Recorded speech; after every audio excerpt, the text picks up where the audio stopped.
This course is presented to you free of charge by TTJ Tech Services of www.ttjtech.biz and by Sturitup of www.sturitup.com. And remember, Stir is spelled with a U, not an I, so that's STURITUP.com.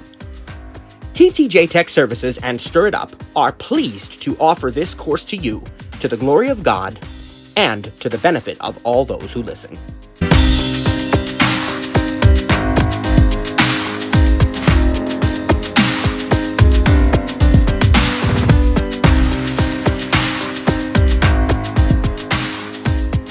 Well, praise God and welcome to Session9 today. In today's session, my friends, we are going to be taking a look at the calendar app. This is so important because it's a key to truly being organized, being productive, right? We want to have things in our calendar.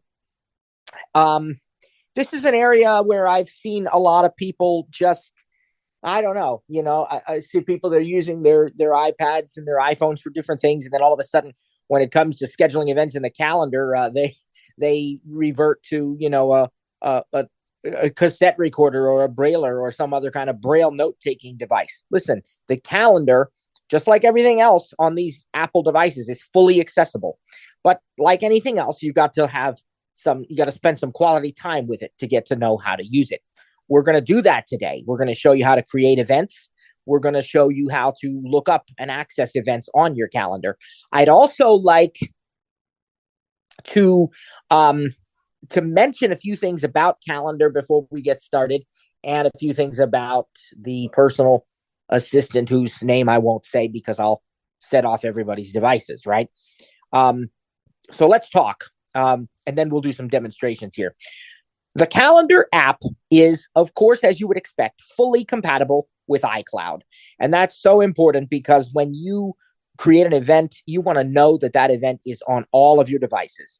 And so whether you use your iPad, iPhone, what have you, the calendar, as long as your devices are signed in with the same Apple ID and calendars are turned on, which they are by default, you will have all of your events on your iPad, multiple iPads if you have them like me, your iPhone, your HomePods, you can access the information there, your Apple Watch, and certainly your Macintosh if you have one of those as well.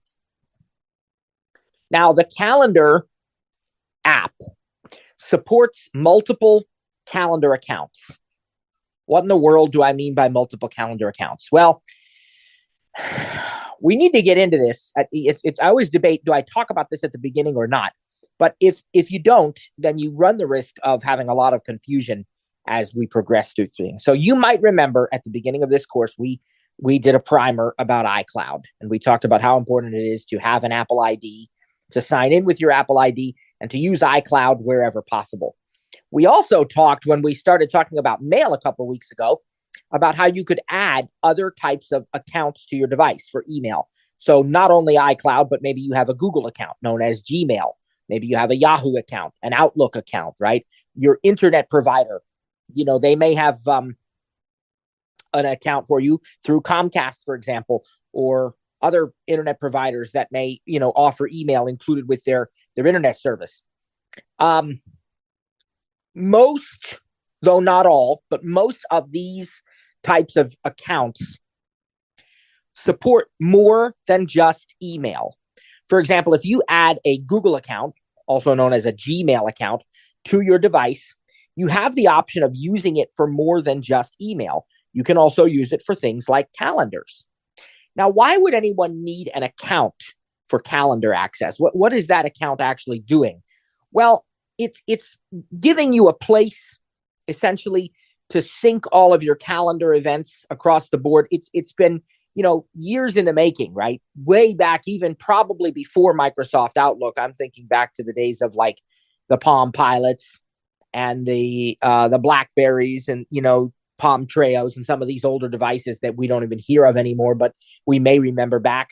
And even apps like Lotus Organizer, you remember those things, IBM Lotus, all of these.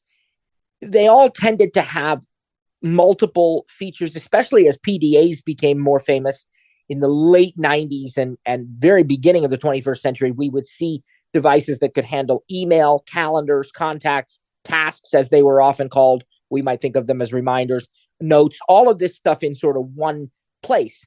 And so what happens is these email accounts grew in capability so that not only was it email, but it would keep track of your calendar events. It would keep track of all of this. And it would also provide a way to automatically invite other people to your events, right? This was probably first and foremost thought of as a work kind of thing, right? I'm having a business meeting. I've got a team of 12 members. I need to quickly invite them. So I can use my email account to do that with a calendar feature. So it was kind of that, I believe, that sort of initiated this whole concept of accounts being tied in together to all of these things. But what it means today is that when you use an account like iCloud in the calendar app, you get full access to all of this, including inviting people, which of course is equally useful for home and family as it is for work and business. And so you want to be able to do these kinds of things. So we need an account, and you get one by default, free of charge, automatically with your Apple devices. It's called iCloud. And we've already talked about that. So you don't have to worry. It's there. You just make sure you're signed in with your Apple ID. The issue can become that iCloud is not the only one who handles calendars, right? We said before that if you add a Gmail account to your device, Gmail is Google. And so Google is syncing your Gmail and iCloud is syncing your iCloud mail, right? Well, guess what else Gmail or Google is syncing besides just your Gmail? It's also syncing Google Calendars. And if you add a Microsoft account, it's Outlook, right? Microsoft servers are now syncing your Outlook calendars, right? And the best scenario is one in which all of this stuff comes into one app. So in your Apple Calendar app, you can access iCloud calendars. You can also access Google calendars. You can also access Microsoft Outlook calendars and so on. And that's great. And you absolutely have that option. But now here's where the confusion can happen. If you don't know which calendars, which accounts you're putting these events on when you create events, if you don't know what the default calendar is, or the default account, I should say, you're liable to get very, very confused. And we have had an almost countless number of customers, Trainer Kliph and I both, and even some other team members, will recognize this from different help sessions that we've had. And they'll come and they'll say, boy, you said that my iPad and my iPhone are supposed to sync calendars, but I'm telling you, I have added 5 events to my iPhone and they're not showing up on my iPad.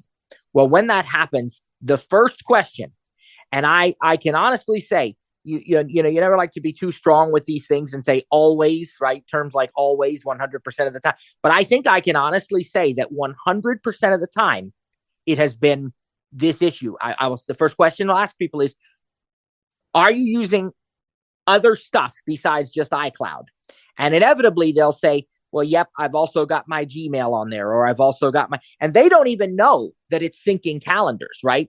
All they know is that they have more than one email account on there. They have iCloud and Gmail, for example, or iCloud and Outlook, or all 3. But when you go into the account settings, what you find is that they have calendars turned on for all 3 accounts. Their Google, their Outlook, and their iCloud, for example, or both accounts, iCloud and Google, whatever. You will find inevitably that that's where the problem is, because what happens is they won't have the same thing on both devices. On one device, they'll have their Google calendars turned on. On the other device, they never added their Google account yet. They saw it and haven't gotten around to it.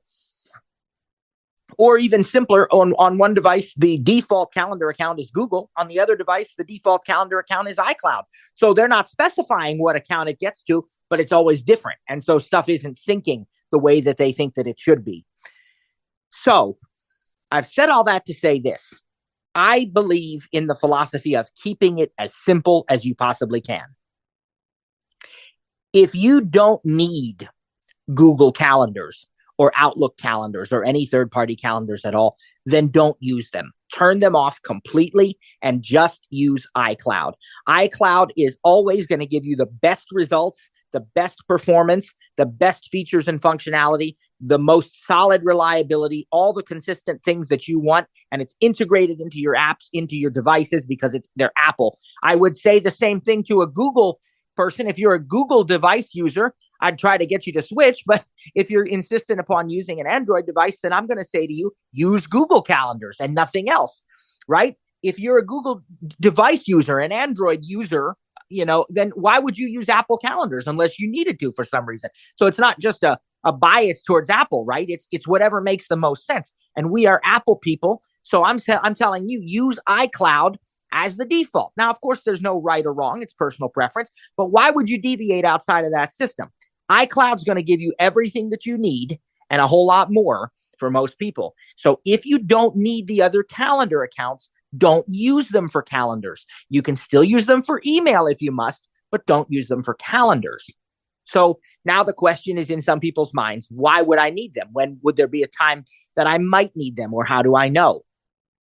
Well, the most obvious answer to this is if you work for someone who uses those other services. For example, many businesses and many school districts, educational institutions, they're using either Outlook or Google, whether they know it or not, right? Like my wife and kids, their school district is a Google district, okay?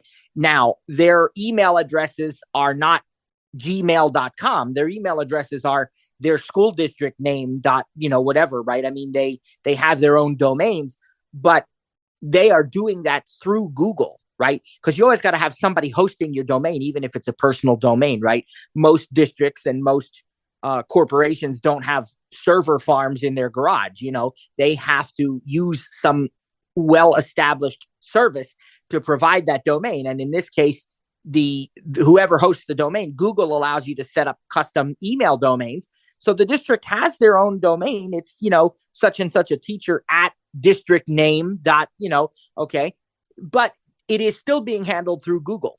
So if they want to be part of the district calendar and have all the school district's events, they need to have Google calendars set up on their device. Now, they don't have to use the Google Calendar app. They can use the Apple Calendar app, but they have to add their Google account to the Apple account settings, right? And they have to make sure calendars are turned on. So that's probably the most reasonable example of a situation where you would actually, quote unquote, need to use third-party calendar accounts.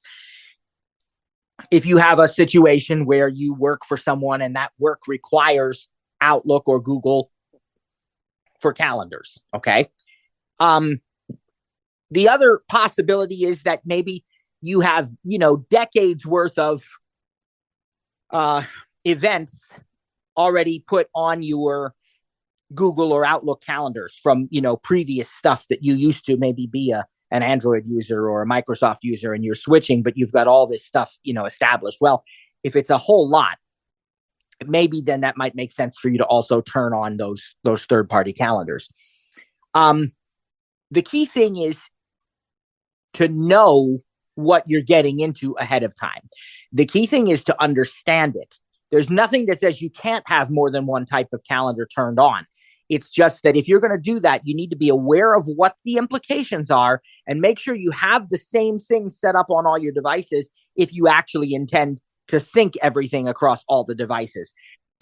When we set up an account like a Google account on our Apple devices, we've already talked about where to do that, right? You can go to settings, and we went to mail before, and then there's an accounts button under there. Also under settings and calendars, I think there's an accounts button there. It's all kind of the same thing. And you'll see your existing accounts, and you can add a new one. You can add a Gmail. You can add an iCloud. You can add an Outlook, a third party. But after you've entered the credentials, like your email address and password and your display name and all that, it's going to give you a series of toggles. Which services do you want to use with Gmail, or which services would you like to use with Outlook, whatever? And you'll have mail, you'll have calendars, you'll have contacts, you'll have notes, right? I tell people turn everything off except mail unless it's iCloud, and leave everything on for iCloud. But anything else, just turn them off except for mail unless you really, really need to use them. Once you do have your decision made about which ones are turned on, though, we need to make sure we know what the defaults are. And so I'm going to show you that along with some other calendar related settings before we even get started using the calendar app. I'm going to take you into the calendar settings so that you can see for yourself some of the options and make some decisions. So settings, and we're going to go into calendars. display, app, batter, app, password, mail, contacts, calendar, button, allow calendar to access, heading. We're going to take a look at a few of these together. Siri search, button.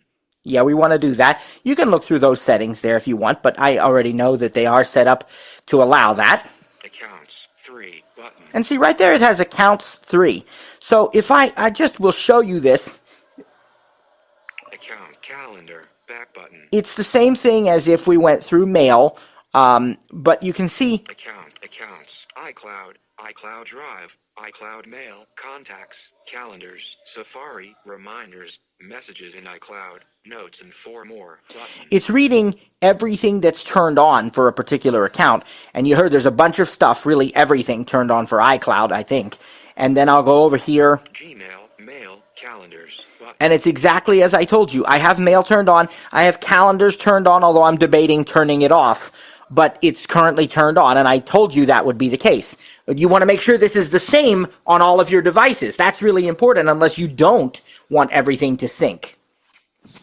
Comcast, mail, button. And you notice I only have mail turned on for Comcast. All right, let's go back. Accounts, heading, accounts, calendar, accounts, 3, time zone override, off, alternate calendars, off, button, week numbers, switch button, off, week view starts on today, switch button, off, show invitee declines, switch button, on, sync, all events, button. So you can play with these settings to your liking. Default alert times, button. I want to show you default alert times, but before that, let's go on. There's one I'm looking for in particular here. Duration for new events, 1 hour, button. You can change the default. That's not what I was looking for, but you can change the default duration for events. Of course, when we're creating events, we can choose and specify an end time, which will change the duration, but this is the default. This is especially useful if you are using SIRI to create events and so forth, having these defaults properly set up. Start week on, button. Default calendar, home, button. Okay, that's what I wanted you to hear. Default calendar, home. And home is one of the calendars under my iCloud account. I have home, I have work, I have a family calendar because we use family sharing. I have a TTJ training calendar that's just for our instructors, I believe. No. It's called TTJ. I think it's just called TTJ, and that's just for the instructors. And then I have a TTJ training calendar that's public, so that anything that I add to it will be able to be seen by all of our students, our customers, if they subscribe to the calendar. But you can have multiple calendars under any given account. And the default one that I have is home under iCloud, which means that any event that I create, if I don't specify or if I use SIRI or something, it's always going to default to that calendar. That's what you want to check. Like if you're using multiple calendar accounts, you'll see, like if I go under here, default calendar, select settings, heading, iCloud, TTJ, Gmail, new events created outside of a specific calendar will default to this calendar. And it shows me my options. Gmail, heading, family, shared by TTJ, iCloud, heading. Then we have the iCloud ones. Selected, home, TTJ, family, work. And selected, you can see home. that home is selected, and that's what I want. So, in other words, I always want to make sure it's under the correct account. Let's go back. Calendar, back, family. Whoops. Default calendar, back calendar, default calendar. And I just wanted to go into this default alert times thing for a minute. Sync, show invitee, week view, default alert times, button. Because again, if you don't specify, this is going to make it a little easier to know when your default alerts will take place. You can always change them when you create an event, but I just want to show you. Birthday calendar, back button, default alert times, heading, birthdays, on day of event, 9 a.m., button. If you properly add a birthday by adding it to the contact card for somebody, remember we talked about that, then the birthdays calendar has a default alert time of 9 a.m. on the actual birthday of the person. Events, 1 day before, button. If I create what's just considered a standard event, the alert time by default is 1 day before. All day events, 1 day before 9 a.m. Same thing for all day events. It's 1 day before at 9 a.m. I get alerted. Time to leave, switch button on. And that time to leave alerts are toggle setting. The time to leave alerts are turned on, which means that if in fact it's possible, given if I've provided a location and I've selected the appropriate travel time, it's going to tell me when it is time to leave based on current traffic conditions. When available, calendar uses your location, locations of upcoming events, traffic conditions, and transit options to tell you how long it will take to arrive at your destination, so you can leave on time. And they give you a little buffer, like if your event is at 10 a.m. and it takes 30 minutes to get there, then they won't tell you at 9:30. They might tell you at like 9:25 or something, that it's about time to leave, so you have time to get to the car or whatever. Also, I should point out that as it says there, that is based on real-time traffic conditions, so it's going to alert you accurately based on the current traffic conditions. All right, let's go back. Default alert calendar, back button, the calendar, heading. And that's all I want to show you with the settings right now. You can play with all this stuff, but I did want to show you the settings related to calendars. Let's open calendar. Calendar. Video. And we are now going to learn, for the first time as a class, about a different type of app. We've learned about split view or split screen apps, right? That display something on one side of the screen and you choose that option, like a currently selected message conversation, for example, and then it then displays on the opposite side, on the right side of the screen, it displays what you've selected on the left. We've also learned about like a full screen app like Safari. The calendar app has something sort of similar to a sidebar. Now, we're going to get into apps that have more definitive sidebars, and actually the Mail app has a sidebar that we looked at a little bit already, so we kind of got to explore sidebars a little bit in Mail because that's both a split screen app and a sidebar app. It's got both things going on.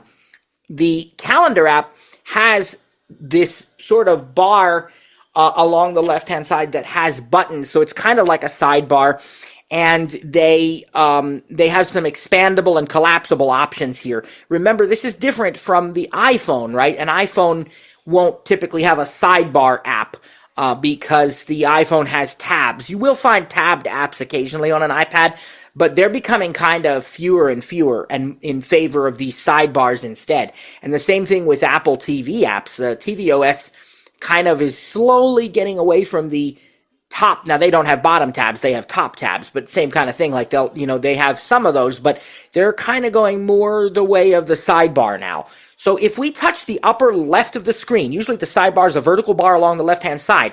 If we touch the upper left, calendar, toolbar, inbox, button. I said it's sort of like calendars, calendars. There we go. Button. It's sort of like a sidebar, but in this app they call it a toolbar. But if you go to this toolbar along the upper left of the screen, the very first item that you have is calendars button. It's not selected right now. If I select calendars, it's going to give me an option of showing and hiding the different accounts and the different calendars that I have underneath them. Let's take a look.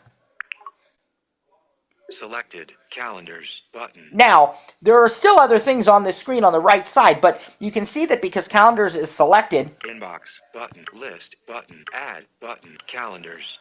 We now have this section here that has the calendars. Gmail heading.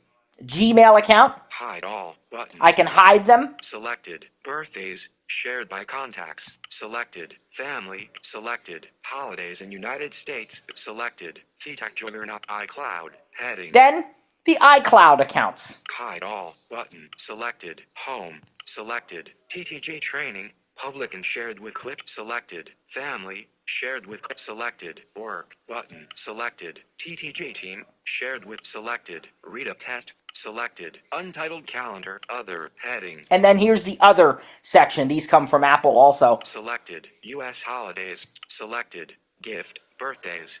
Selected series suggestions. Okay, and series suggestions are really cool. We'll talk about those a little bit more, but you can see all of these calendars, and you hear Saturday, March 23rd. Whoops. 3 p.m. Excuse me there. You hear that they are all selected, which is important because if you hide them, they won't be selected. And you can hide anything you don't want to see. The thing you have to remember if you hide a calendar is that you will not get alerts for events on that calendar, right? So if you have hidden a calendar and you say, well, I know I've added stuff to that calendar, why am I not getting the alerts? Well, it's not, you have to have it showing. If it's hidden, you will not get the alerts. What we're going to do is we're going to collapse that. We're going to deselect that calendars button now. Selected. Holiday. Inbox. Selected. Calendars. All right, now it's not selected anymore. You can see there were 4 things on that toolbar. Calendars, you had inbox, you had list, and you have add. So let's talk about the other 3. The inbox is the place where you will have invitations to events that people have invited you, okay? If somebody else puts you down as an invitee for an event, you're going to get the notification in your inbox. You'll get a pop-over. You'll get an actual, like a push notification too, but it'll be on your calendar's inbox. You'll see the invite and you'll be able to respond to it by accepting it or declining it. And you usually have the option even of accepting or proposing a new time. There's an option in there usually that says propose new time. Now, exactly how this is going to look will depend on how they've invited you, and we'll talk about that when we talk about creating events. But basically, if it shows up in your inbox, you'll have the option to accept, decline, or propose a new time. And this is for people that have invited you to events. Now, if you're part of a shared calendar, the shared calendar changes will also show up in the inbox, but you won't have the same options. It's just letting you know. Like if you have a family calendar and somebody in the family changes the time of, let's say, you found out that you were scheduled for haircuts and they moved the time up a half hour or pushed it back or something, they'll just say, okay, so-and-so in the family has changed the time and that's it. You just hit okay. So that's all in your inbox. The next one is list. You're familiar with list from the iPhone. Instead of displaying just the entire calendar with all the time slots and, everything like that, you actually will have a list of all of the events. It's not really it's great on the iPhone. It's not really as necessary, in my opinion, on the iPad to do that. So we're going to show you another way. And then you have the add button, your plus. Inbox, list, add button. And that's where you can actually create a new event, which we're going to get to very, very shortly. But let's look at this calendar a little bit. Let's go to the right here. Day button, selected, week button, month button, year button, search field. So you have 5 Double tap to edit. 5 things here. You have 4 different views. You have the day view, the week view, the month view, and the year view. So each one is kind of getting further and further out. I can have all, like every hour listed for a given day. I can have every day of the week. I can have an entire month or an entire year sort of overview.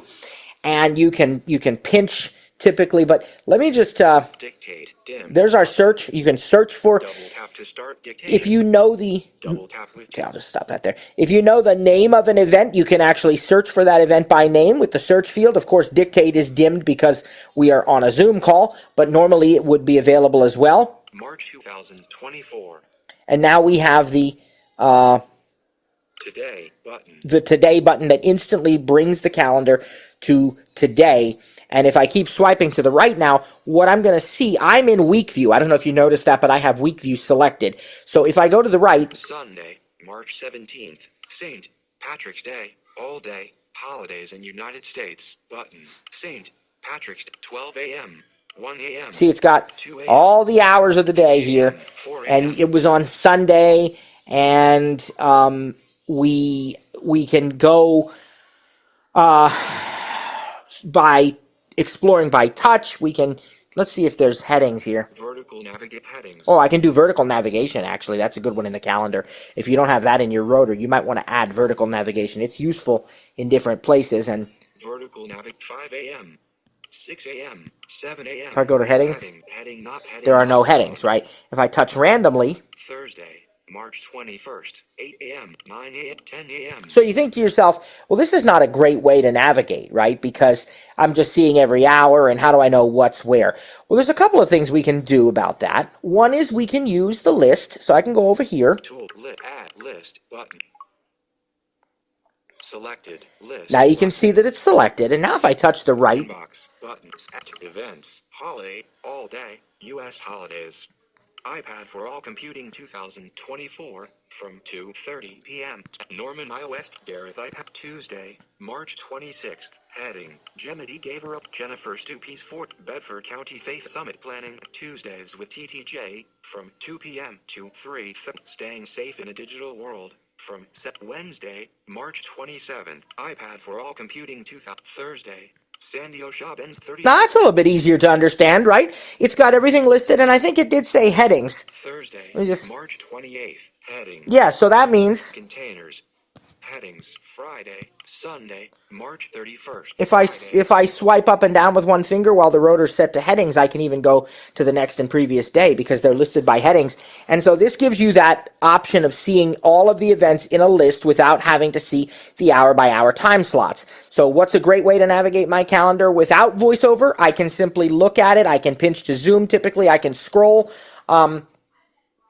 And I can change the view and I can see where things are. It's a real, calendar looking experience like you had a, paper calendar on the refrigerator or something. But if I'm a VoiceOver user, it's probably going to be easier for me to use the list view. And sighted users may like the list view as well. I believe that my mom, who is fully sighted, mentioned to me that she prefers the list view, at least on her iPhone. But on the iPhone, it's different because you're pinching to zoom or expanding your fingers to zoom out further. When you're in portrait mode, you don't have these options of like day view, week view, all that stuff. But I want to show you a third way that I think works great for VoiceOver users if you don't want to use the list. So I'm going to go back up here. Toolbar, inbox, but selected, list, but I'm going to deselect that.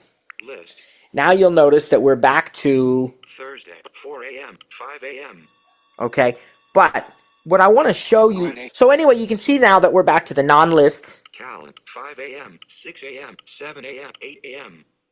Now, if I keep going, 9 a.m., 10 a.m., 11 a.m., 12 p.m., 1 p.m., 2 p.m., 3 p.m., 4 p.m. it's just going to keep, if there's any events on whatever day that is. High School Musical, Everett Area High School, One Renaissance. See, that was at 7 p.m., so it does tell you the events, but that's a long, long way, right, to go if you're just reading the hours. But there is a rotor option that appears when you are in the calendar app. You do not need to add it to the rotor yourself. It just appears, and let's look for it and see if you can tell what it is. Events. Aha, we found it already. It's called Events. And as I said, it does not have to be added to the calendar by you. Excuse me. It does not have to be added to the rotor by you. It's just there when you're in the calendar app, as long as you have the VoiceOver cursor focused on the actual calendar dates. And what you see is there's an events option in the rotor. You heard it for yourself.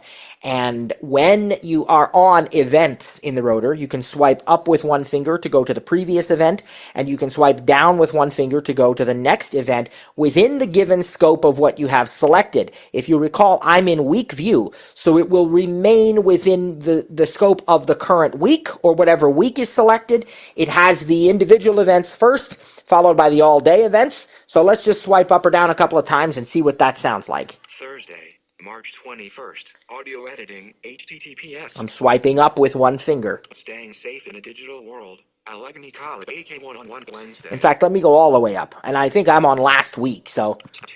iPad for Sunday, March 17th. Yeah. Church, Monday, March 18th. iPad for All Computing 2000. Norman iOS Gareth iPad Tuesday, March 19th. Bedford County Faith Summit Planning Meeting. Tuesdays with TTJ. Staying safe in a digital world. Okay, this is last week. Now, so I'm swiping up to go to the previous event, down to go to the next event. If I want to change the week, I simply do a 3-finger swipe to the left to go to the next week. 3-finger swipe to the right to go to the previous week. So I'm going to take my fingers and I'm going to swipe from right to left to advance to the next week. Week of March 24th. That is the current week that we're actually on. And you'll hear if I do it again. Week of March 31st.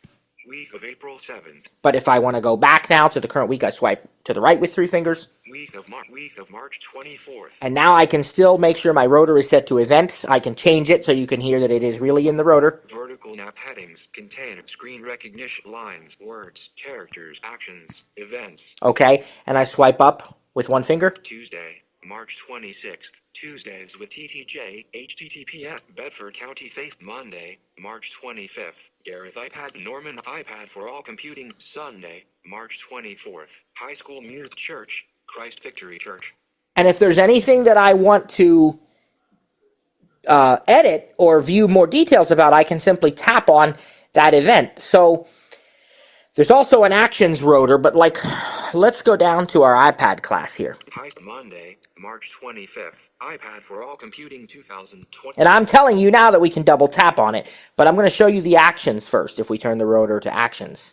Actions, explore image, drag event, activate, default. So you could drag this event. I don't think you're probably going to want to get into all that, but we can double tap on it now. Calendar, iPad for all computing 2000. Calendar, work, button. Now I'll show you. iPad for all computing 2024. Time, 2:30 p.m. to 4:30 p.m. There is the name of our event. And if I swipe up or down with 1 finger, Edit, activate, default, edit. Activate, I can edit that event because I'm the creator of the event, so I can edit. When I'm on the title there, I can just swipe up or down to edit that event. That's actions. Over here, Calendar, work, button, alert, 30 minutes before, second alert, default, toolbar, delete event, delete. I have all these options, you see. iPad for all computing, edit, active, iPad for all computing 2024. Okay. Time, 2:30. And I don't even think I have the link in my calendar because I just opened the Zoom app to access it. But let's scrub and let's try. Cap C, Friday, events, Sunday, Norman, Gareth, Tuesday, Tuesdays with TTJ, HTTP, Bedford County. That one has a link. TTJ, So now let me show you this. Calendar, TTJ training, button, Tuesdays with TTJ, time, 2 p.m. to 3:30 p.m. And now if I swipe up or down here, Edit, join, share, activate, default. I have a join option. This is how you can join an event right from your calendar if it's in like Zoom or something that has a web link. And I still have the edit option because I'm the creator of the event. And there's a share option here. This is a shared calendar, public calendar. So the options may vary, but again, we're going to scrub out of that. Toolbar. So I think I have shown you, perhaps more than in any previous iPad class, how to navigate the calendar to find your existing events. And normally I always start with creating an event, and we are going to do that now. But I wanted to spend a little more time first showing you just how to navigate the calendar. If you don't have any events in your calendar yet, then that probably wasn't too meaningful, but hopefully it'll come back to you. You'll remember it later. And again, there are several ways. You can use the hour by hour, day by day. You can go up to the top and change the view. I like the week view. You can choose list to just see a list of your events, or we can use the events option in the rotor, which is there by default, to get an event by event view when we swipe up or down with 1 finger. And then we can, if we're in something like week view or day view, we can change whatever day or week or what have you we're viewing with a 3-finger swipe to the left or to the right. When we find an event of interest, we can double tap on it to get more information about that event. And if we want to sort of make changes to the event, the time, or the start time or whatever, we swipe up or down on the title and we say edit, and that'll bring us to our options. There's a delete event there at the bottom. There are reorder handles too that you can drag to adjust the start and end times. That's typically probably going to be more of a visual thing than a voiceover thing, although a voiceover user could do it, I suppose, but I like just going into the edit option. So now what we're going to do is we're going to show you how to create an event, and we're going to look at some of the options there. Now, I will say this. When you go to create an event, some people like to put their calendar on the date of the event first, because that way they know that the date is going to be correct for the event. That is personal preference, and it's certainly one way to do it. I prefer to just make that change while I'm creating the event rather than having to find the date of my event first. So I'm just going to go ahead and hit the add button here, and we're going to create an event that we're going to pretend we are having an instructor lunch. So let's go up to the top left here. Toolbar, list, add, button. Text field is edited. Text field is editing. Title, character mode, insertion point at start. And the first thing that we are seeing is the edit field that allows us to enter the title for the event. I'm going to put instructor lunch. Capital, capi, N, at T, O, U, T, O, spit, L, U, N, H. I probably should have capitalized the L in lunch, but that's okay. Now, I want to tell you about Siri suggestions. It offers you events that it thinks you may want to add to your calendar, and that comes from different factors. If you have a message conversation, let's say I was messaging with the other instructors first, and we said, how does tomorrow at noon sound for lunch? Then when I start adding events to the calendar, it's going to give me the option to add that to my calendar. Or if it sees a flight reservation or a hotel confirmation in your email, for example, it's going to try to add that to your calendar. So Siri suggestions are wonderful, and they're very, very helpful. Praise God. I really like them, and I use them whenever I can. And sometimes if you start typing an event title that is similar to an event you've had in the past, it'll use that as well. I don't think I've ever titled anything quite that way for instructor lunch. We're going to swipe to the right and see. Oh. Well, first we're going to touch the 6. edit field up here. Space. Can add, but text field is editing. Instructor lunch. Clear text. Location or video call. Right. So it doesn't have anything that it recognizes. So we're going to just go on and create the event ourselves, which is what I want to show you anyway. Location or video call. So if you have a video web link, you can paste it here. And I didn't talk much about this, but when you use the FaceTime app, you can actually make a FaceTime call right away, or you can start your FaceTime conversation from the Messages app, which I know we talked about, but you can also create a link to a FaceTime call that you can give to people to put in their calendars. And when you do it that way, even non-Apple people can join. Right? Android users, Windows users can join. You have to create a link. That option is in the FaceTime app. And when you create a link, you can paste it in the calendar, create an event. So if you have a link, or of course, a Zoom link or a WebEx link. Also, though, you can use real in-person locations. We're going to have an in-person lunch. So we're going to go here and double tap on this location or video call thing.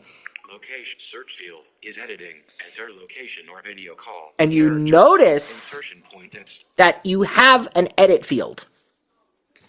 Now, if I want to put in an address, I can put in an address. 123 Cherry Street, Chicago, whatever. But I also can put a business name in this particular field. So maybe we want to have our instructor lunch meeting at Applebee's. So I can, that might be enough to type. I'm going to go up to the top of the screen here. And I'm going to cancel, clear text, Applebee, current location, map locations, heading, Appleberry LN, Roaring Spring, Applebee's Grill Plus Bar, 425 Galleria Drive, Applebee's Grill Plus Bar, 317 West Plank Road, Alt. That's actually the one I want. That one is the correct Applebee's. And you heard it had some other choices. It may have even had more there. It gets them from your contact cards, from nearby locations in maps, from recent locations that you've used. This is the one I want, so I'm just going to double tap to select it. Location, heading. Okay, so now Applebee's Grill Plus Bar, clear text, all day, switch button, off. The next field that we have to toggle setting is to determine whether or not this is an all-day event. Now, I'm sure that we instructors could sit and talk all day if we really wanted to, but an all-day event, you're thinking of a trip that you're taking, maybe even over multiple days, or, a vacation of some sort, or different types of things that really are all day. That doesn't qualify for this. So we're going to go to the right, and we're going to look at we're not going to turn that on. We're instead going to look at our start and end times here. Starts 3 p.m., March 25th, 2024. Now, of course, we're going to change that. But what I want you to understand is that that's not a button. There's nothing you can do with that. That's not actionable at all. It's just informational. It's just telling you what is the currently scheduled start time for this event if you do nothing else. And that's why I say some people like to go into their calendar first, and they like to pick the date of the event so that this is already correct. I don't. I like to do it from here. So we're going to swipe to the right. We have two different expandable fields, one for the date and one for the time. So we are going to look at the date first. March 25th, 2024 button collapsed. Double tap to expand. And you hear that it's collapsed, and I'll just show you that the next one is the time. 3 p.m. button collapsed. Okay. Double tap to expand. Our event is not going to start on March 25th. Our event is going to start, let's say, March 27th. And it's not going to be at 3 p.m. because it's lunch. Let's say it's going to start at 12:15 p.m. So I want to go back and change the date. Go to the left. March 25th, 2024 button. And I got to double tap. Double tap to expand. March 25th, 2024 expanded. Okay. Let's look at what's under that now. Swipe to the right. 3 p.m. button. That's collapsed. The other field. We're not going to do that yet. I'll leave that alone. Go to the right. Month, March 2024 button. Adjustable. Double tap to change month and year. Swipe up or down with one finger to adjust the value. Okay. Were you listening to those hints? Because they were probably a bit confusing. First of all, it said button, and then it said adjustable. Now, that's not typical, right? It's usually one or the other. It's either a button or it's an adjustable, slider or something. This is what I like to call a hybrid element. I don't know what Apple really calls this or what VoiceOver would really call this, but I like to call it a hybrid element because it does more than one thing. It has more than one function. It is indeed an adjuster and a button. And the reason that it is both is because if I want to simply change the month here real quickly, I can swipe up or down with one finger to do that. We're on March right now. I can swipe up. April to May to June to July to August 2024. I can swipe back down. July, June, May to April to March 2024. And it is as simple as that. But what if I'm scheduling an event for April of not this year, but next year, 2025? Do I really have to swipe all the way through these months? April, May, June, July, August. Well, you know what the months are. Do I have to really swipe through every one of them to get to next year? And the answer is no. That's when this is useful as a button, because you heard the hint. It says double tap to change the month and the year. So if I double tap this, it's going to reveal an additional picker that allows me to instantly change the year so that I can separately and independently control the year from the month. I don't need it for this event, but let's just say that I did. So we're in March 2024. That's when the event is. I told you it was going to be on the 27th. Now we're going to swipe to the right and see what happens. Friday, March 1st, button. Okay. It's a calendar. It's got every day of the month of March, whatever month we have selected. My event is on the 27th, so I guess I'm going to have to... Saturday, Sunday, Monday, Tuesday, Wednesday, March 6th. Wow, that's going to take a while. Is that really what I want to do? The answer is I don't have to do it that way. There is a little shortcut. Of course, if you can see it, you can just tap on the date. They're there. You could try to explore by touch. But what I like even better is vertical navigation in the rotor, because vertical navigation will move you not one day, but 1 week at a time. So let's go back to the first so you can really get this.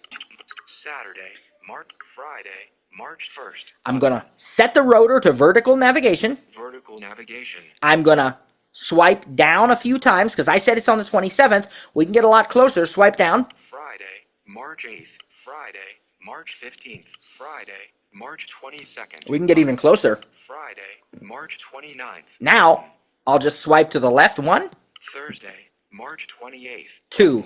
Wednesday, March 27th. There's the date of my event. I double tap. Selected. Wednesday, March 27th. Look at how easy that was. How many swipes that saved me. Now, I need to get back to the top of this because I want to hide that picker for the date. So again, I'm going to stay in vertical navigation and I'm going to swipe up a few times because it's going to be a lot quicker than trying to do it any other way. Wednesday, month, March 2024. And now I'm going to go to the left. 3 p.m. button. And actually, I don't have... March 27th. There's the month picker. Expanded. I don't have to collapse it Tap to collapse. because if I just expand the next one, that's all I really need to do. So 3 p.m. I need to expand that anyway. 3 p.m. Expanded. All right, let's go to the right. 3 o'clock. Picker item. We're going to swipe down. 1 o'clock. 12 o'clock. 12 of 12. We're going to go to the right. 00 minutes. 05 10 15 minutes. It's going to be 12:15. And if I go to the right again, p.m. Picker item. that's a picker. You can swipe up or down. See? There's PM. Just a single finger swipe up or down again. So now we're on the correct time. 12:15 p.m. Now let's go to the right. Time zone. New York. I'm going to leave that alone. Ends 1:15 p.m. March 27th, 2024. Now remember, the default duration for events is 1 hour. We saw that in my settings. So that's why it thinks that I may want to end this event at 1:15 p.m. It doesn't have anything else to go by. There were no Siri suggestions that matched up with it, to help it try to determine more appropriately what the time of it is based on what I called it. So this is not enough time. We'll still be munching on appetizers at 1:15. So I need to expand this. Remember, that's not an expandable thing there. That's just informational, but I need to go to the right. March 27th, 2000. Now, the end date is no different from the start date. We're not going to have to choose again, if you were doing like a beach vacation or any kind of vacation or trip, you might need to change the end date for multiple days, but this is not. It's all in one day, but it's going to be a little bit longer than an hour, so 1:15 p.m. Button let's collapsed. do that, and 1 o'clock. Pick her we're going to say that it ends at 3 o'clock. That gives us almost 3 hours. 15 minutes. 1 o'clock. Pick her 10:00 p.m. Okay, Pick her it's now almost a 3-hour event, and we'll go to the right. Time zone. Travel time. None. Button. All right, this is the next one I want to show you.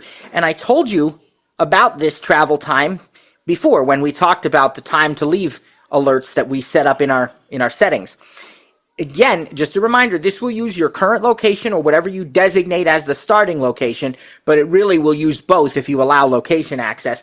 And it's going to then also give you your current traffic conditions to let you know how long it's really going to take to get there. So let's do this. Let's go in here.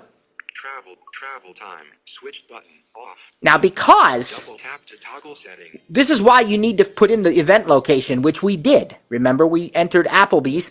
We selected the correct one. So this will actually work. So if I turn on travel time, On.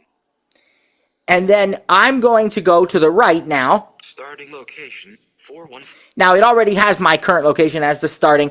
If it didn't, it would say none, and I could double tap on that, and then I could either select my current location or I could select a specific starting location. It's already got the correct one here, so I'm going to just leave that alone. And then I'm going to swipe to the right. Select a starting location to automatically determine travel time, or select a time below. And you can go to the right. Selected, based on location, 45 minutes. And that's about right. That in the current traffic, that sounds like that would be very reasonable. And it's driving. If I go to the right again, Based on location, 4 hours, 20 minutes. I don't think we're going to walk. 5 minutes. 15 minutes. You have these you can pick for yourself. 30 minutes. 1 hour. 1 hour. Okay. 30 minutes. And you can, in your maps and in, calendar settings, map settings, there's so much you can control.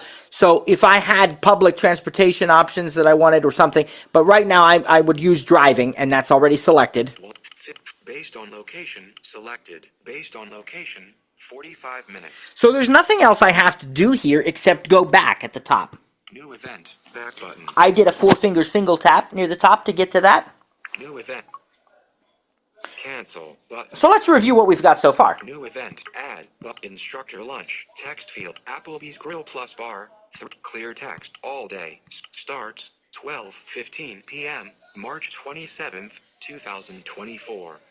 March 12 ends 3 p.m. March 27th, 2024. March 3 travel time 45 minutes. Button. All right, what's next? Repeat. Never. Button. Okay, this is a very important field also because some events repeat, right? Recurring events. So if I choose, right now it says none. If I do nothing, it's going to stay on none. If I choose this by double tapping it, Selected. Never. Button. never. Now here's some common repeat options. Every day. Button. Every week. Button. Every 2 weeks. Button. Every month. Every year. Button. 5 of the most common repeat patterns, recurrence patterns that we could probably find most helpful. But what if it doesn't conform to one of those options? What if it happens on the 3rd Tuesday of each month, or every Tuesday and Saturday, or something weird like that? Well, there's an option for that. Custom. Button. It's called custom. I do not have time to go in, or I shouldn't say I don't have time, but I'm not going to take the time to go into every possibility here because for the sake of time, I mean, that would take us so long. But I'm going to just show you a couple of these. You can play with it yourself to get it to meet your needs. So let's go ahead and say I want it to be like every, I don't know, let's just go into this first. Let's choose this custom. Frequency, daily, button. These are buttons. So the first option you have is frequency. And it's if you go to the right now, it says it's set to daily. So if you go to the right. Every day. Event will occur every day. Event every day. And I think that, I don't even know if that's a... Every day. 1. Pick her item. Yeah, you can change that too. 999. And look, there's up to 990. Up or down. There's up to 999 options there. So, like, if the event occurs every 3 days, every 4. 2, 3. Now I have it set on. 999. Now I have it set on 3, and if I swipe to the right, it will read me the details. Days. Pick her item. And that's days. Event will occur every 3 days. See? Through 2. Event will occur every 2 days. You can change it that easily. But let's say it's not daily. Days. 2. Pick her item. Adjustable. Every 2 days. Frequency. Daily. Button. Change that. Selected. Daily. Weekly. Button. Oh, for fun, let's do monthly. Monthly. Button. Okay. Months. Pick her item. Now your options are entirely different. Frequency. Monthly. Button. Every 2 months. 2. Pick her item. So we'll change that. We'll say 1. One event will occur every month. Okay, but look. Month. Pick her item. 1. Pick her item. Every 1 month. Event will occur every month. Now, keep swiping to the right. We're not done yet. Selected. Each. On the. We have either each or on the. So we're currently set for each, and I can go to the right. 1, 2, 3, 4, 5, 6, 7, 8, 9, 10, 11, 12, 16. Okay, that's going to go all the way. 20, 20, 31, 31. That's going to, all right, so we can do that. Or frequency, every 1 month, every event selected, each on the. We can change it to on the. Selected on the. And you can select more than one of these, like each, you could say first and the third of each, but now we're on the. So now you have. First, pick her item. Okay, let's say the second. Second, 2 of 6. Now we're not talking about dates anymore. We're talking about on the second, like Tuesday. Sunday, pick her item. Monday, Tuesday, 3 okay, of 10. On the second Tuesday of every month. So you could actually do on the second Tuesday of every month. Now, I'm seeing one thing that may not happen if it were like the second and fourth Tuesday. You might have to set that up as 2 separate events, unless we could find another option that would be exactly right for you. Frequency, monthly, button, every month. 1, pick her up month. Pick her event will occur every month on the second Tuesday. Each. Selected. Yeah, maybe with weekly you could get what you wanted actually. But you get the idea. There are tons and tons of options here, and that's really important that you spend some time playing with them if you're going to use the custom recurrence patterns. Dismiss pop-up. We'll tap off of that or scrub, and then frequency, we will... picture and calendar. Dismiss pop-up. Activate to dismiss pop-up window. Calendar. Okay. Every month. Frequency, monthly. Now, repeat, custom, button. We have a custom repeat set. Repeats every month on the second Tuesday, button. And then here, end repeat, never, button. You have the option of when to end the repeat. And this is useful, like sometimes our kids are in sports that will run from April to June. So I can put the end repeat date for the practices, in June after the last game or practice or event is scheduled for the team. And then if I go to the right even further, we have more options yet now that are not related to this, but that also are important to take a look at. Calendar, home, button. You remember, my default calendar is the iCloud home calendar. If this is an event that pertains to the whole family, right away what I'm going to go in here and do is change it to family so that it shows up on everybody's calendars in the family. If this is an event that pertains to my work, I would set it to the work calendar. If it's an event that is for all of our instructors at work and not just for me, I'd put it on the instructor calendar or the public calendar if it's for our students. Whatever the case may be, I can select whichever calendar I want this to go on It's defaulting to home because that's what I have in my settings, remember? And then let's look at the next options. Invitees, none, button. So invitees, none. So there are two ways to get people to see your events if you want to share your events with other people. One way is through a shared calendar, like I just talked about, the family calendar or the public calendar. So that already explains to you that there are two kinds of shared calendars. There are private shared calendars by invite only, and there are public shared calendars. A private shared calendar, like your family calendar, it's only between my wife, my kids, and myself. And it sort of was that they were invited when we joined family sharing. We all got part of that. And we have one of those with our instructor team too, right? So it's just us on that calendar, but every one of us on that calendar can add to it, can make changes to it.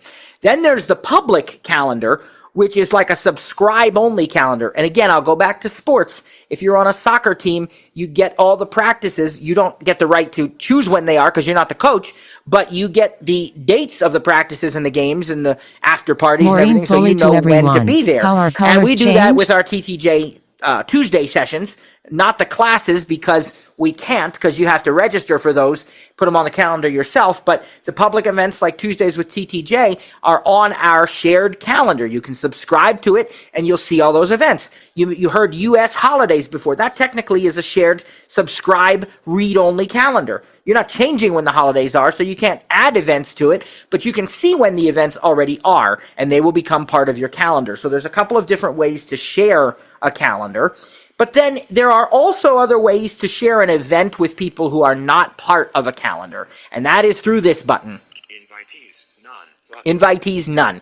This is where you can invite people to your event. So I've called this instructor lunch. So if I want to go in here and I want to invite trainer Sarah, trainer Kliph to this lunch, I go in here and I enter their email addresses. Now, if I know their Apple IDs, I can enter those Apple ID email addresses that they use, and the event will show up with a notification in their calendar inbox, just like we talked about a few minutes ago, and they can accept, decline, or propose a new time.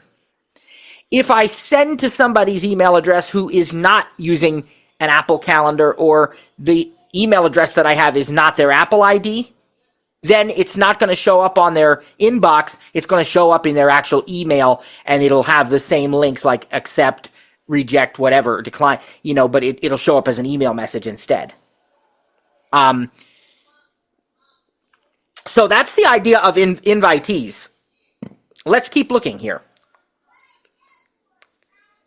Alert, default, 1 day before, button.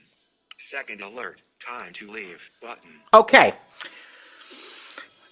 2 alerts you can have per event, and they're based on your defaults. So you saw that the first alert, default, 1 day before, button. It's telling me that it's the default 1 day before. I can open that up and I can change that right here. If I don't want 1 day before, I can do a week before, 2 days before, 15 minutes before, half hour, whatever. There's all kinds of event alert options here, but it's going to default to whatever you picked in your settings. And then it also has for me, second alert, time to leave, button. Because we've scheduled an address, a location, we've turned on travel time for this event, so time to leave is going to happen as well. I can change that if I want to as well.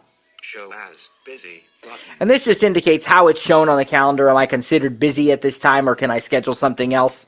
Add attachment, button. All right, add attachment is very convenient. If we say, well, we're going to have this lunch, let's all make sure we bring this PDF to look at together. I'm going to put the attachment right in here, and that way everybody can have it.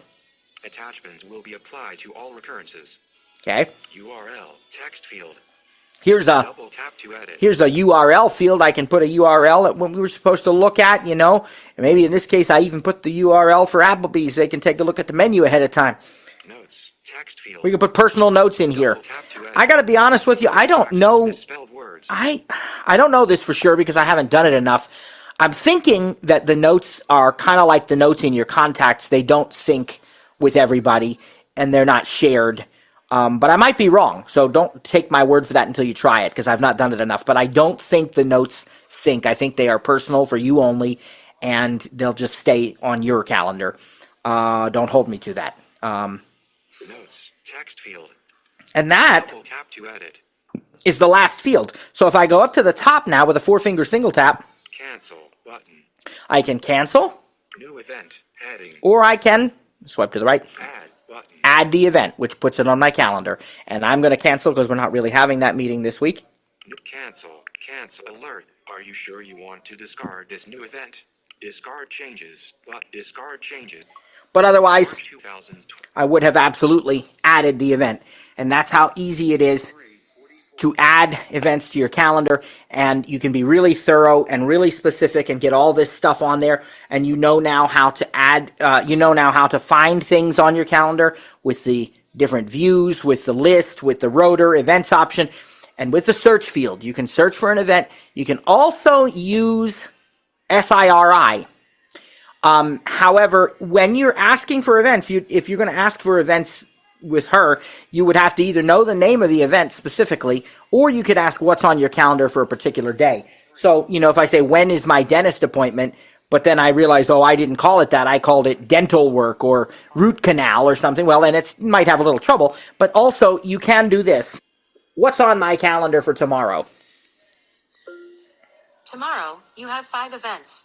Here's the first 3. All day tomorrow, Gemma DiCavero's 28th birthday. All day tomorrow, Jennifer Stupp's 40th birthday. And from 10:30 a.m. to 11:30 a.m., you have Bedford County Faith Summit Planning Meeting.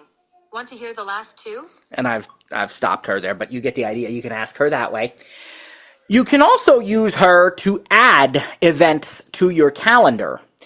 The thing you're going to be lacking is the granular level of control that we have by going into the app and doing it the way we just did it, right?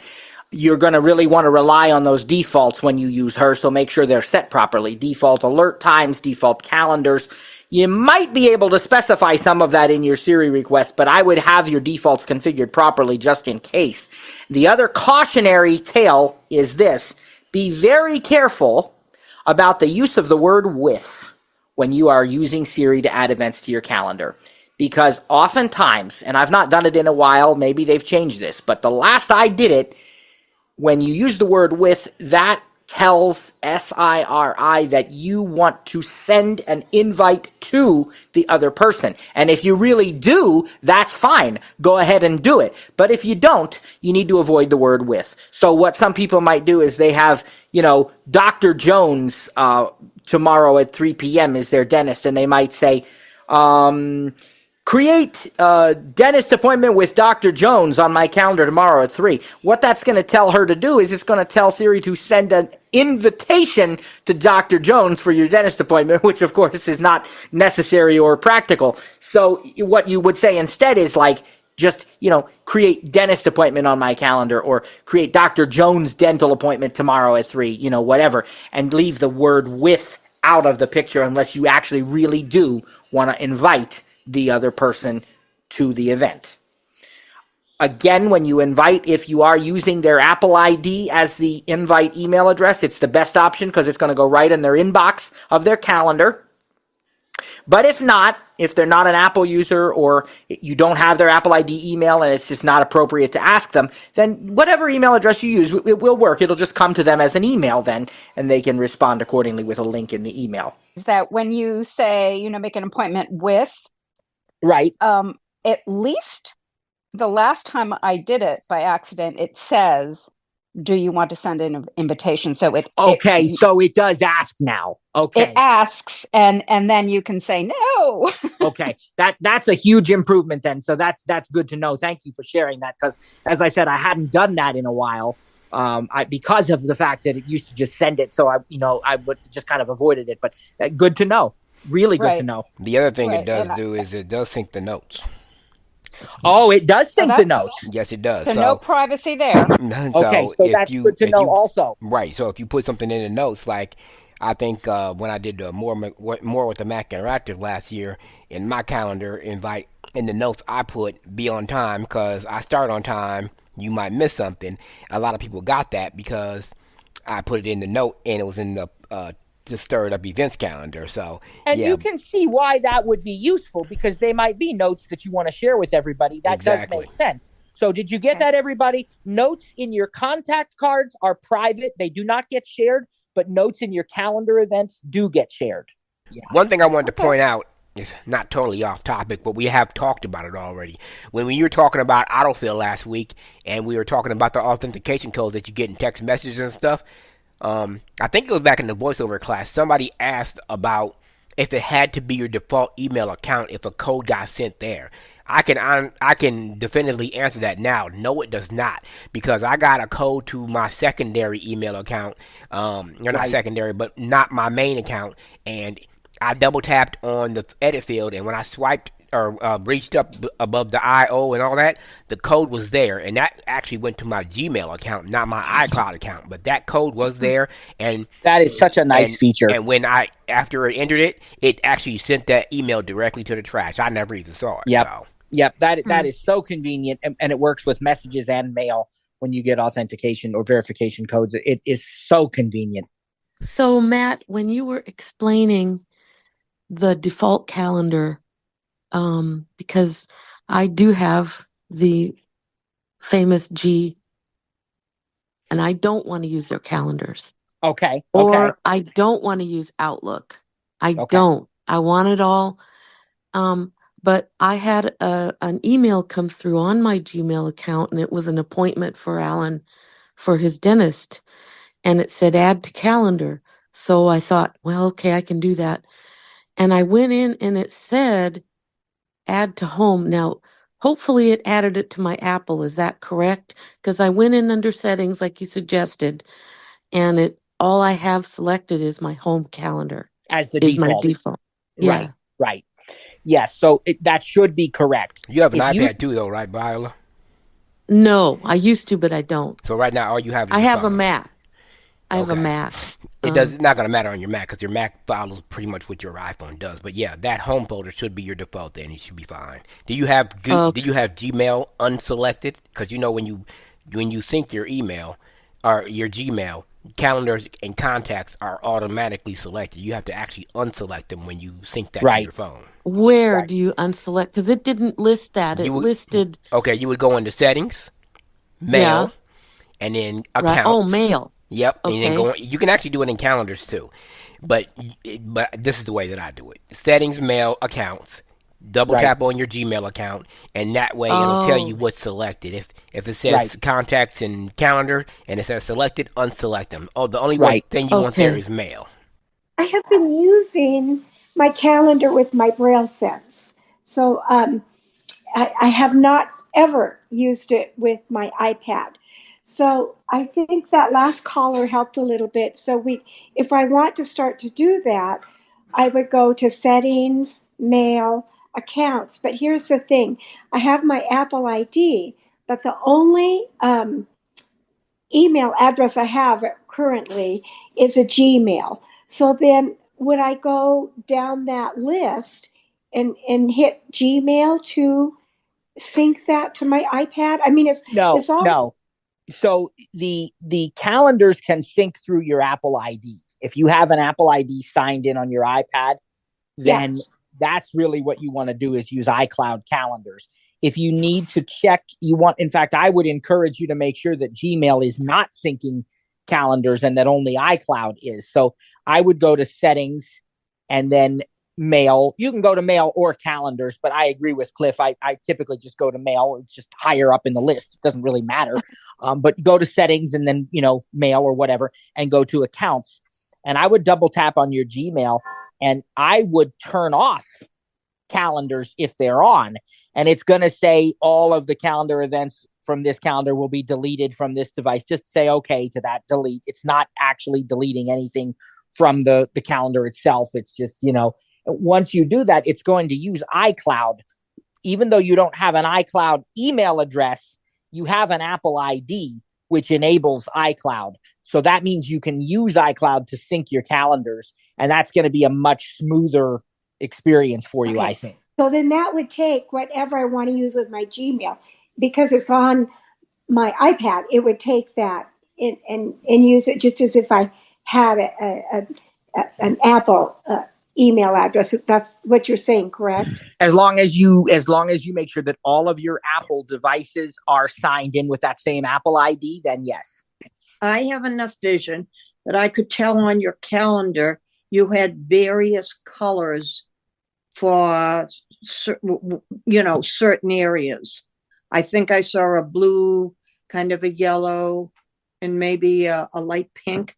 Where did you change those colors? I'd like to put medical appointments in a color block. So I believe that the colors come from the calendar itself. Like, remember how I said within every account you can have multiple calendars, like a home, a family, a work, all those different calendars.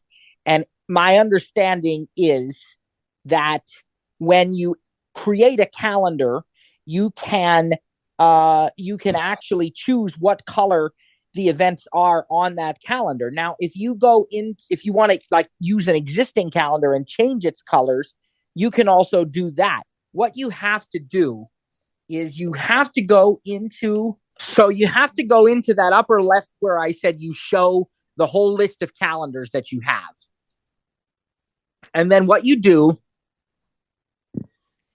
any calendar that you want to work with,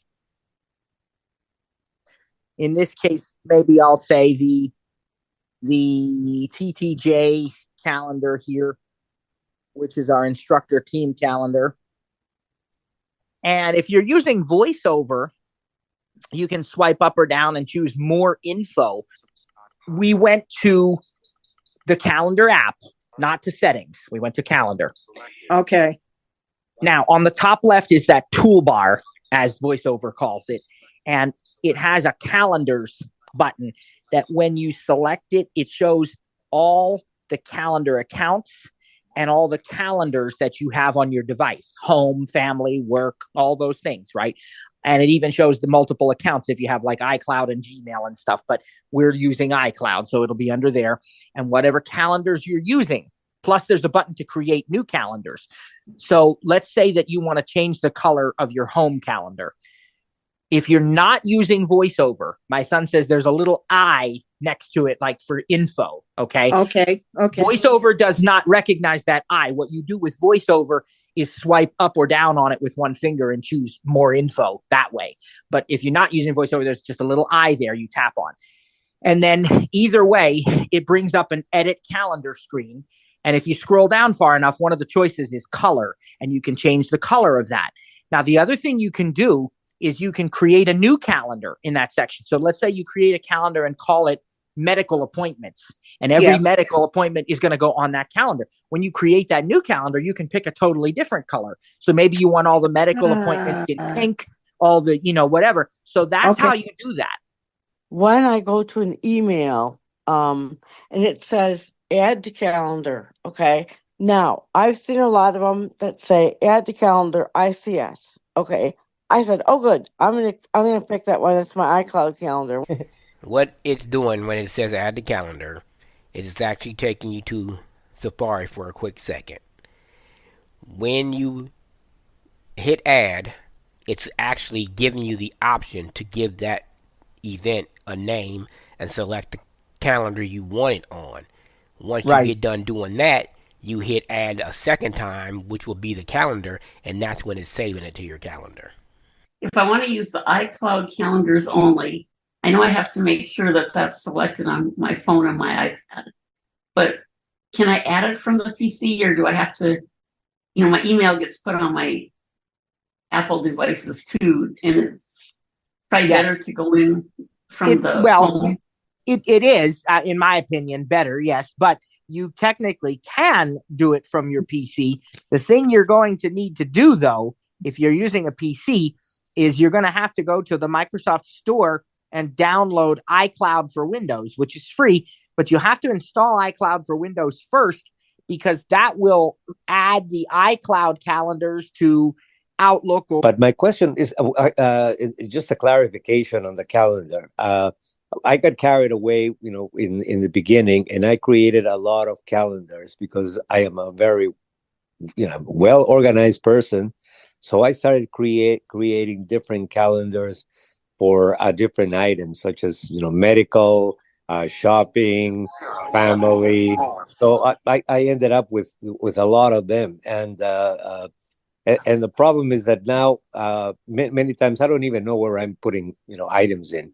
So my question is, if I delete the calendars, that I have created, and would I still have the messages, all the events saved into the primary iCloud calendar, or would they disappear? So if you delete an actual calendar, and we're talking about individual calendars within an account, right? Like home, work, family, medical, right? Okay. If you delete a calendar, all of the events that were put on that calendar will be deleted as well. It's not like a photo where you add it to an album, but it's also still in the primary list. No, the events go on whichever calendar you choose to put them on, and only that calendar. So then if you delete that calendar, those events are gone as well. I want to thank both trainers, Kliph and Sarah, for all of your help, and for everybody else today for your support, for joining us. God bless you and have a great evening.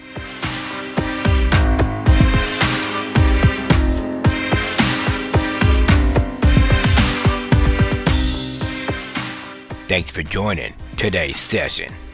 Didn't get your question answered? Want paid one-on-one training? Email us at support@TTJTech.biz or support@Sturitup.com. And remember, Stir is spelled with a U. That's STURITUP.com. I'm Trainer Kliph. Thanks for joining us. God bless. See you next time.